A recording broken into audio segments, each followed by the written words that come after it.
নমস্কার বন্ধুরা, আশা করি সকলে ভালো আছেন। আমার প্রীতি ও শুভেচ্ছা নেবেন।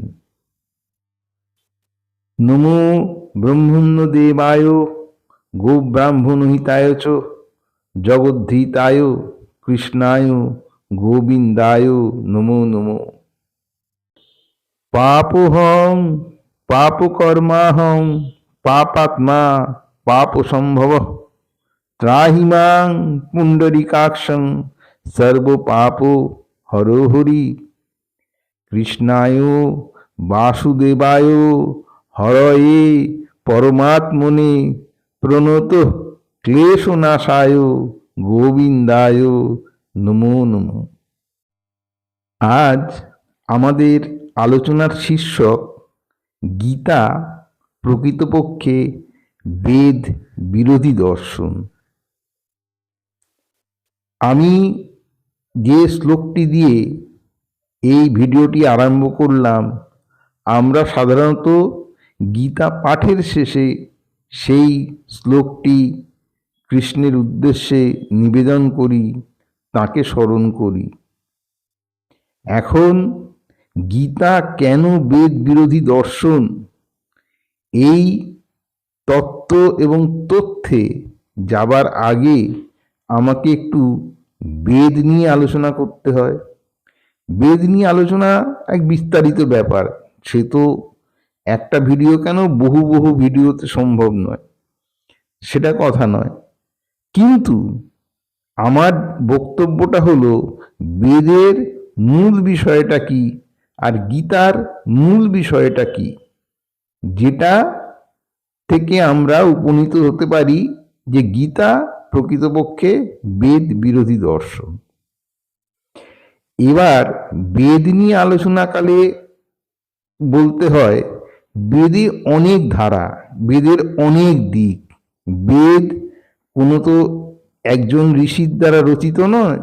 বেদ বহু বহু ঋষি তাদের জ্ঞান, তাদের প্রগাঢ় পাণ্ডিত্য সেখানে উজাড় করে দিয়েছেন। তাদের দর্শন, তাদের অভাবনীয় চিন্তা, তাদের পাণ্ডিত্য বেদে আমাদের মুগ্ধ করে। বেদের মধ্যে একদিকে যেমন আছে আস্তিক্য দর্শন, অন্যদিকে আছে নাস্তিক্য দর্শন। সেটা বিশাল পরিধি, বিশাল ব্যাপার, তার মধ্যে যাব না। আমরা আস্তিকতার দিকটাতেই যাই বেদের। সেখানে বেদে যাগযজ্ঞের কথা বলা আছে। আস্তিক যারা, আস্তিক্য কেন, আস্তিক কারা না, যারা অস্তিত্বে বিশ্বাস করেন তারা হচ্ছে আস্তিক। কোন অস্তিত্ব না, দেবতার অস্তিত্ব।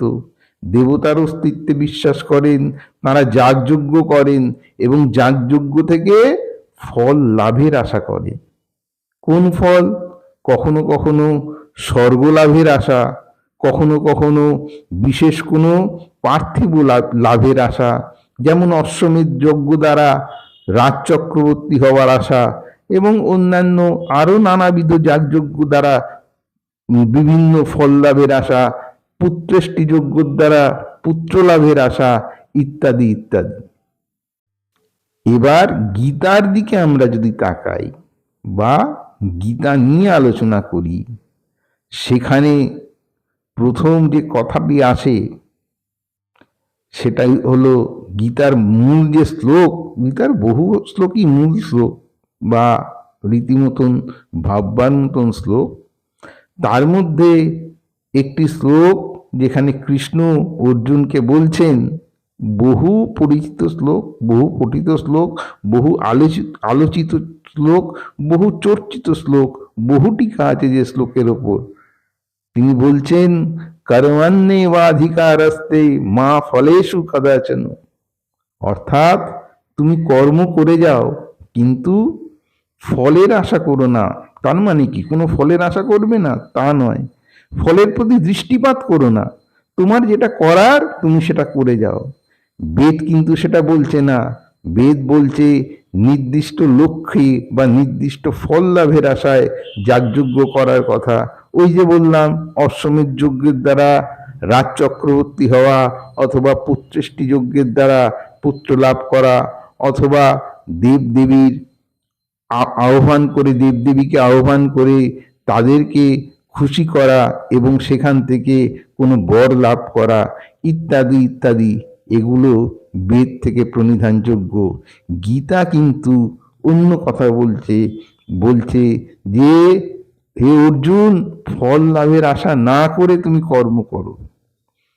এছাড়াও সাংখ্যযোগের অন্য যে শ্লোক আছে সেখানে এক জায়গায় বলছেন, সাংখ্যযোগে সম্ভবত এটা 45 নম্বর শ্লোক, সেখানে তিনি বলছেন যে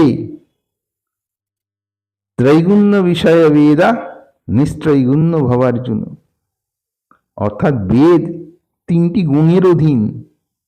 সেই 3টি গুণ কি? সত্য, তম, রজ। অর্জুন, তুমি এর বাইরে এসো, অর্থাৎ বেদের যে চিন্তা তার বাইরে এসো। সত্যগুণ দ্বারা, তমগুণ দ্বারা, রজগুণ দ্বারা যে প্রাপ্তি, সে নিয়ে তুমি মাথা ঘামিও না। তুমি তোমার কর্মটুকু করে যাও, কোনো দিকে তুমি তাকিও না, অর্থাৎ ফলের দিকে তুমি তাকিও না। অর্থাৎ বেদের উদ্দেশ্য ফল লাভ, কিন্তু গীতার উদ্দেশ্য কি? নিষ্কাম কর্মযোগ, নিষ্কাম কর্ম করা। গীতা এই কথাটাতেই বারবার গুরুত্ব দিয়েছেন, নিষ্কাম কর্ম করা, যেখানে বেদে একটা উদ্দেশ্য নিয়ে, কামনা নিয়ে যাগযজ্ঞ করার কথা বলা হয়েছে। বেদ সেই যাগযজ্ঞ ইত্যাদির ওপর নির্ভরশীল, কিন্তু গীতায় ভগবান বলছেন যে কর্মযোগই শ্রেষ্ঠ যোগ। জ্ঞান যোগের থেকেও অনেক বেশি শ্রেষ্ঠ যোগ হচ্ছে কর্মযোগ। কর্মযোগের ওপর গুরুত্ব দিয়েছে গীতা। সেই দিক থেকে দেখতে গেলে এই আলোচনাগুলো, যদিও খুবই সামান্য আলোচনা অনেক বিস্তারিত, কিন্তু ভিডিও অনেক লম্বা হয়ে যাবে এবং শেষ করা যাবে না। সেই কারণেই এখানে আমি ভিডিও শেষ করছি। আপনাদের ভাবতে বলছি, আপনারা ভাবুন। আরও কোনো তথ্য থাকলে বা আপনাদের কোনো বক্তব্য থাকলে এখানে মন্তব্য করে জানাবেন। আমার চ্যানেলটিকে সাবস্ক্রাইব করবেন, লাইক করবেন এবং শেয়ার করবেন। সকলে ভালো থাকবেন। ধন্যবাদ। নমস্কার।